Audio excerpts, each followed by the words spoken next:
Saba7o everybody, and welcome back to Womena's channel. I'm Elissa, founder of Womena, and I'm tired.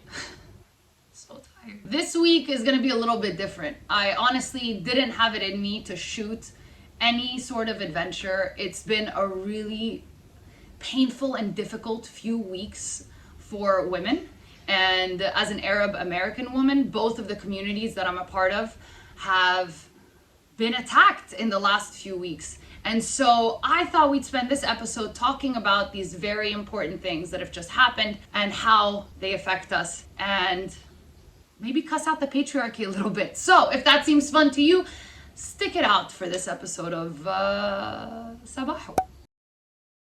So as you can see, we're not in our usual psychedelic trippy world. We are in the real world. I'm actually in Cairo visiting my team for the week because I felt like I really needed that solidarity around me after the crazy few weeks of really painful news that has come out.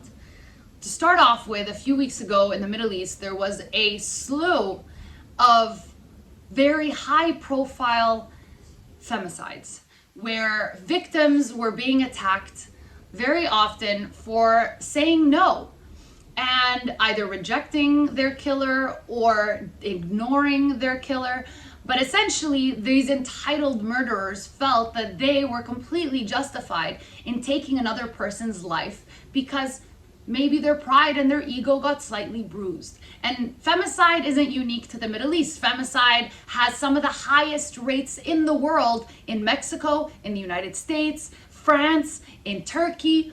It's an issue that faces us constantly and daily. But something was different about the last few weeks. The first murder that basically set off this chain of events was here in Egypt, and it was quickly followed by a copycat in Jordan, and then followed by a copycat in the UAE, and then another one in Palestine. And all of a sudden you're sitting and you're thinking, oh my God, this is happening everywhere and anywhere, and it could happen to me. Maybe I'm walking down the street and somebody catcalls, and my ignoring of that catcall, or worse, maybe my response as a negative response to that catcall, could mean my life. And that blows my mind, because in the world that we live in, we know that we need to teach consent. We know that we need to teach women to say no more, and we need to teach men to understand the word no and respect it. But what happens when we've taught women to say no at the risk of their own lives? There's no win in this situation. There's actually nothing that women can do, because we're not the problem. Us saying yes or saying no is not the problem. The problem is misogyny. Misogyny and toxic masculinity and entitlement kills.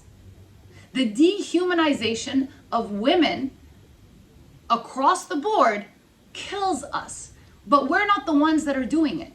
And that's the worst part. The worst part is I feel like I can't do anything.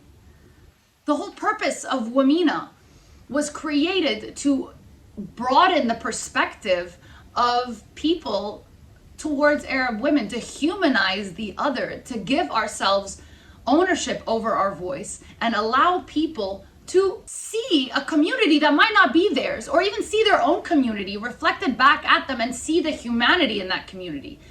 What I can't wrap my head around is how there is still a complete disregard for a woman's humanity. In the United States last week, there was an abortion ban. And when they banned abortion, what they're basically saying is that they do not believe that a woman is responsible enough, educated enough to make a choice for herself.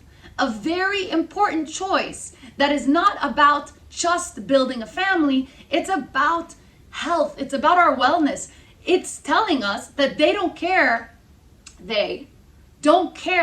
if women are at risk of dying because of their moral value. There is so much irony in this entire situation, but for the point of this little video, I want to highlight one of the stupidest reasonings that I can think of, which is that the stereotypical misogynistic viewpoint tends to remind women often that our place for them is in the home, that our contribution to society is in raising children, in raising that next generation. And they try to convince us that that role is so important that we don't need all the other things, all of the other human rights and all of the other liberties that men get to enjoy, because we are meant to be at home. We're supposed to be caregivers and caretakers. But what the hell are you saying when you believe that we can raise children, but we're not smart enough to choose whether or not to have them? When you take that right away from women, you are telling us that we are incapable of making a decision for our own health and for the best health of a potential child or of the world or of our families or in our certain circumstances. But at the same time, you're telling us that when this child is born, we're supposed to raise them with the best of our abilities and that we're just naturally nurturing and maternal. That is absolute. And I feel like we just can't win. Because on one side, you have the world where women just simply being ourselves and maybe having any autonomous decision making over our own body. For example, somebody trying to marry us or hit on us or date us or sleep with us and we say no, that could mean our life. But if we say yes, or even if we say no and they force themselves on us, we're victims as well. We're not protected by the injustices of the law. Very often the penalty for rape victims or the penalty now for abortion is worse than any penalty that's ever been awarded to a rapist, if by chance they're even arrested. There's no justice and there's no humanity when it comes to women. And that is legitimately how I feel right now. And it is such a frustrating and heartbreaking and cruel reality to be facing every day. And it really hurts. It really hurts, and it's so frustrating to come to terms with.